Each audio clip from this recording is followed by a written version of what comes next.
আবু সালেহ মুসা রহমতুল্লাহ আলাইহি 12 বছর খেদমত করলেন, বাগানের দেখাশোনা করলেন।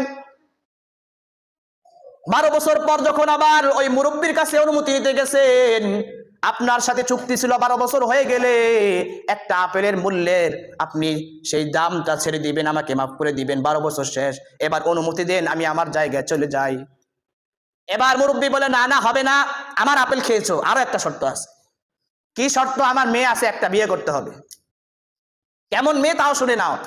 আমার মেয়ে চোখে দেখে না, অন্ধ, 12 বছর খেদমত করলো, এখন বিয়ে করতে হবে অন্ধ মেয়েকে।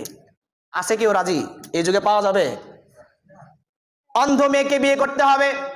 আবু সালেহ বলল, ঠিক আছে, আমি এটার মধ্যেও রাজি।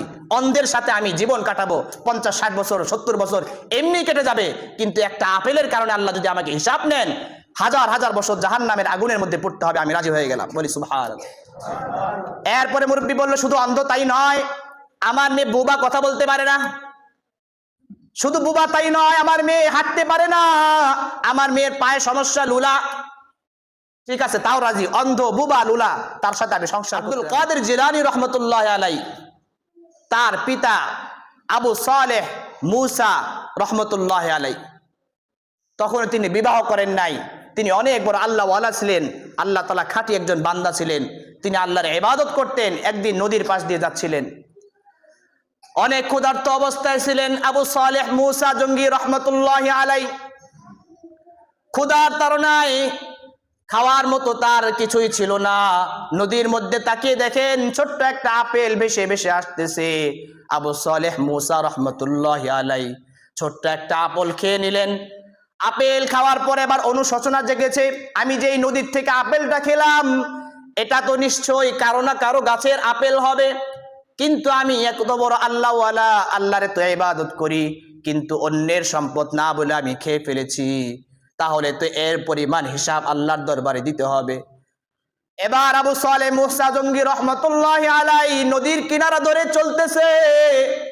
কয়েক মাইল সফর করার পর নদীর ওই পারে তাকিয়ে দেখে একটা বিশাল বাগান দেখা যায়, আপেলের বাগান। একটা আপেল গাছের ডাল নদীর উপরে পড়ে গেছে, সেখান থেকে আপেলটা ভাসতে ভাসতে এত দূর চলে গেছে। আবু সালেহ মুসা জঙ্গি রহমতুল্লাহ আলাইহি ওই বাড়ির মধ্যে গিয়ে বলে, মালিক আসনি বাড়ির মধ্যে? ডাক দেওয়ার পর মুরব্বী আসলেন, এসে বলে, কি হয়েছে? আবু সালেহ মুসা বলেন, আপনার বাগান থেকে একটা আপেল নদীর মধ্যে ভাসতে ভাসতে অনেক দূর চলে গেছে, আপনার অনুমতি ছাড়া আমি আপেলটা ভক্ষণ করে ফেলেছি। এখন যদি আপনি আমাকে মাফ না করেন, আল্লাহর দরবারে আমি বাঁচতে পারবো না। মুরব্বী চিন্তায় পড়ে গেলেন, সামান্য একটা আপেল, কত আপেলই আমার পোলাপান খেয়ে শেষ করে দেয়, কোনোদিন হিসাব চাইলাম না, সুযোগ পেলে না জানি এর ভিতরে আল্লাহ তাআলা কোনো একটা গুণ রেখে দিয়েছে, তাকে একটু পরীক্ষা করব।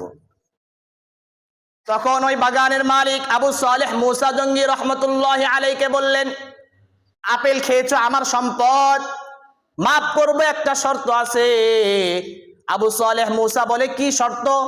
যত কঠিন শর্তই হোক না কেন, ওই শর্তকে মানার জন্য আমি প্রস্তুত আছি।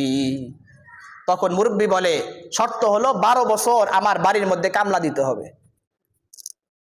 এমনি তো গেছে অনুমতি দিতে, মাপ চাইতে, আমরা হলে বলবো দরকার নাই, আপেল খাইছি শেষ, আরো খাবো তোর বাড়িতে, আমার দলবল যারা আছে সবাইকে নিয়ে এসে রাতের আধারে সব আপেল চুরি করে নিয়ে খেয়ে ফেলবো।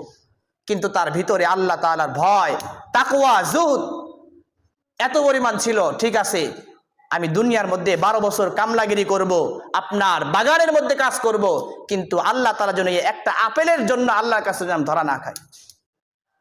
আবু সালেহ মুসা রহমতুল্লাহ আলাইহি 12 বছর খেদমত করলেন, বাগানের দেখাশোনা করলেন। 12 বছর পর যখন আবার ওই মুরব্বীর কাছে অনুমতি নিতে গেছেন, আপনার সাথে চুক্তি ছিল 12 বছর হয়ে গেলে একটা আপেলের মূল্যের আপনি সেই দামটা ছেড়ে দিবেন, আমাকে মাফ করে দিবেন। 12 বছর শেষ, এবার অনুমতি দেন, আমি আমার জায়গায় চলে যাই। এবার মুরব্বী বলে, না না, হবে না, আমার আপেল খেয়েছো, আরো একটা শর্ত আছে। কি শর্ত? আমার মেয়ে আছে একটা, বিয়ে করতে হবে। কেমন মেয়ে তাও শুনে নাও। আমার মেয়ে চোখে দেখে না, অন্ধ, 12 বছর খেদমত করলো, এখন বিয়ে করতে হবে অন্ধ মেয়েকে। আছে কেউ রাজি? এই যুগে পাওয়া যাবে? অন্ধ মেয়েকে বিয়ে করতে হবে। আবু সালেহ বলল, ঠিক আছে, আমি এটার মধ্যেও রাজি। অন্ধের সাথে আমি জীবন কাটাবো 50-60 বছর 70 বছর এমনি কেটে যাবে, কিন্তু একটা আপেলের কারণে আল্লাহ যদি আমাকে হিসাব নেন, হাজার হাজার বছর জাহান্নামের আগুনের মধ্যে পড়তে হবে, আমি রাজি হয়ে গেলাম। বলি সুবহানাল্লাহ। এরপরে মুরব্বী বলল, শুধু অন্ধ তাই নয়, আমার মেয়ে বুবা, কথা বলতে পারে না। শুধু বুবা তাই নয়, আমার মেয়ে হাঁটতে পারে না, আমার মেয়ের পায়ে সমস্যা, লুলা। ঠিক আছে, তাও রাজি। অন্ধ, বুবা, লুলা, তার সাথে আমি সংসার করতে রাজি। বিবাহের ইজিন নেওয়া শেষ, কবুল ইজাব শেষ। বাসর ঘরে যখন আবু সালেহ মুসা জঙ্গি রহমতুল্লাহি আলাইহি ঢুকলেন, ঢোকার পরে দেখলেন সুন্দরী রমণী একটা রূপসী মেয়ে তার বাসর ঘরের মধ্যে বসে আছে। বলি সুবহানাল্লাহ। ভিতরে ঢুকে আবার বের হয়ে চলে আসলেন। এই কি দেখলাম, আমার স্ত্রী তো অন্ধ, আমার স্ত্রী কথা বলতে পারে না, এত সুন্দর চমৎকার ভাবে সালাম দিল, এটা তো আমার স্ত্রী হতে পারে না। দৌড় দিয়ে শ্বশুরের কাছে গেছে, আব্বাজান আপনি কি বললেন, আর বাসর ঘরে আমি কাকে দেখছি, এটা অন্য কেউ নাকি? তখন শ্বশুর ডাক দিয়ে বলে, না না, তোমাকে যে আমি বলেছিলাম আমার মেয়ে অন্ধ, এর মর্ম তুমি বুঝো নাই। আমার মেয়ে অন্ধ মানে আমার মেয়েটা তার চোখ দিয়ে জীবনে কোনোদিন পর পুরুষের দিকে তাকায় নাই। বলি সুবহানাল্লাহ। এই দিক থেকে আমার মেয়ে অন্ধ, কোনো বখাটে যুবকের সাথে সম্পর্ক করে নাই, তার চোখ নজরের হেফাজত করেছে। এজন্য আমি বলেছি আমার সন্তান, আমার মেয়েটা হচ্ছে অন্ধ। আমি বলেছি আমার মেয়ে হচ্ছে বোবা, কথা বলতে পারে না, এর মানে হলো আমার মেয়ে কোনোদিন পর পুরুষের সাথে রাত জেগে ফোনে টেলিফোনে কথা বলে নাই, মেসেজে চ্যাটিং করে নাই, অন্যের হাত ধরে পালিয়ে যায় নাই, ইতিহাস সৃষ্টি করে নাই।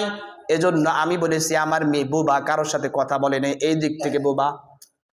আমার মেয়ে লোলা, আমার মেয়ের পায়ে সমস্যা, এর দ্বারা উদ্দেশ্য হলো অন্য কারো বাড়ির মধ্যে অবৈধভাবে কারো বাড়ির মধ্যে গিয়ে ওঠে নাই, অন্যের সাথে প্রেমের সম্পর্ক করে দূরে পালিয়ে যায় নাই। কিন্তু আমাদের সমাজে তো এটাকে প্রমোট করা হয়। দুইজন পালিয়ে গেছে, বাপ মা রাজি না হলেও সবাই মিলে জোর করে তাদেরকে মিলিয়ে দেওয়ার পরে এটা উৎসব হিসেবে উদযাপন করে। রৌমারির জন্য এটা একটা ঘৃণিত অধ্যায়, ঘৃণিত একটা ইতিহাস, এটাকে আমরা আরো প্রমোট করি। রৌমারির মধ্যে ইদানিং অনেক কাপড়রা এরকম হয়ে গেছে। কিন্তু আবু সালেহ মুসা জঙ্গি রহমতুল্লাহ আলাইহি শ্বশুর বললেন, আমার মেয়ের পা লুলা মানে হলো আমার মেয়ে ঘরের বাইরে আমার অনুমতি ছাড়া কোনো দিন পা বাড়ায় নাই। বলি সুবহানাল্লাহ। এরপর শ্বশুর ডাক দিয়ে বলেন, এটা হলো আমার মেয়ে, এর সাথেই তোমাকে বিয়ে দিয়েছি। এগুলো বলার কারণ হলো দেখি তোমার ভিতরে আল্লাহ তাআলার ভয় তাকওয়া কেমন। প্রথম দিনে আমি বুঝতে পেরেছিলাম তুমি সাধারণ কোনো মানুষ নও, আল্লাহ পাক রব্বুল আলামিনের গভীর প্রেম, গভীর মারিফত যার অন্তরের মধ্যে আছে। সামান্য একটা আপেলের জন্য সে মাইলকে মাইল সফর করে আমার বাড়ির মধ্যে আসতে পারে। এজন্য আমি, আমার মেয়ে ছিল তখন ছোট, আমি ফোন দিয়ে আটলাম, একটু সুযোগ নেওয়ার চেষ্টা করলাম। 12 বছর পরে আমার মেয়ে প্রাপ্তবয়স্ক হয়ে যাবে, দেখি তুমি আল্লাহওয়ালা কিনা। যদি আমার কথায় রাজি হও, 12 বছর আমার বাগানের মধ্যে কাজ করবে। 12 বছর শেষ, আমার মেয়ে প্রাপ্তবয়স্ক হয়ে গেছে। এবার আবার পরীক্ষা করে বললাম আমার মেয়ে অন্ধ, আমার মেয়ে বোবা, আমার মেয়ে লুলা। তারপরও দেখি তুমি রাজি হয়ে গেছে একটা আপেলের বিনিময়ে। আজ তোমাকে আমার সেই যুবতী মেয়ে, রমণী মেয়ে, যে কারো দিকে কোনোদিন নজর দেয় নাই, কাউকে দেখে নাই, তাকেও কেউ দেখে নাই, কারোর সাথে কথা বলে নাই, অন্যের বাড়ির মধ্যে যায় নাই, মার্কেটে মার্কেটে ঘুরে নাই, ভার্সিটির মধ্যে চলে নাই, বাড়ির মধ্যে পর্দা বসিদার মধ্যে ছিল। তোমার এই আমানতদারিতা, তাকওয়া, পরহেজগারিতা দেখে ও আবু সালেহ মুসা জঙ্গি রহমতুল্লাহি আলাইহি তোমার কাছে আমার এই কলিজার টুকরা মেয়েকে সাপোর্ট করলাম। বলি সুবহানাল্লাহ। তাহলে এই ঘটনা থেকে আমরা কি জানলাম? যে একটা আপেল খেতে হলেও অন্যায়ভাবে খাওয়া যাবে না। যদি খাই তাহলে এর হিসাব আল্লাহ তাআলা নেবেন। আর যদি আমি সামান্য জিনিসও মানুষের কাছে বলে অনুমতি নিয়ে যদি আমরা ভক্ষণ করি, তাহলে আল্লাহ পাক রব্বুল আলামিন এইভাবে 12 বছর পরে হলেও এত সুন্দর রমণী স্ত্রী আমাকে পুরস্কার হিসেবে দেবেন। বলি সুবহানাল্লাহ। এর চেয়ে উৎকৃষ্ট পুরস্কার আল্লাহ পাক রব্বুল আলামিন আমার আপনার জন্য রিজার্ভ করে রেখে দিয়েছেন। এই আবু সালেহ মুসা জঙ্গি এবং তার স্ত্রী, এই দুইজনের গর্ভ থেকে এসেছেন আব্দুল কাদের জিলানী রহমতুল্লাহ। বলি সুবহানাল্লাহ।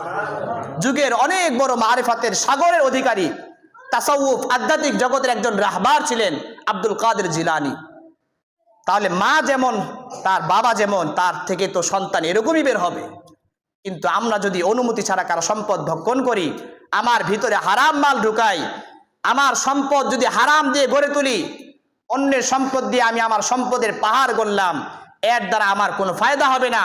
রাসূল বলেন, কেউ যদি কারো সম্পদ 1 বিঘত পরিমাণ অন্যায়ভাবে ভক্ষণ করে, কিয়ামতের দিন 7 তবক আসমান 7 তবক জমিন তার গলার মধ্যে ঝুলিয়ে দেওয়া হবে এবং সে ভারত্ব সহ্য করতে না পারে, সে সরাসরি নিচে যেতে থাকবে, বলে নাউজুবিল্লাহ। এজন্য আমাদের উচিত হলো অন্যায়ভাবে কারো সম্পদ আইল ঠেলাঠেলি, কারো ব্যবসায়ী পণ্য বা অন্য কিছু আমরা নিব না। আল্লাহ পাক রব্বুল আলামিন আমাকে আপনাকে সকলকে অন্যায়ভাবে কারো সম্পদ আমাদের কক্ষিগত করা, আমাদের আওতাধীন নেওয়ার থেকে বিরত থাকার তৌফিক দান করুন। সকলে বলি আমিন।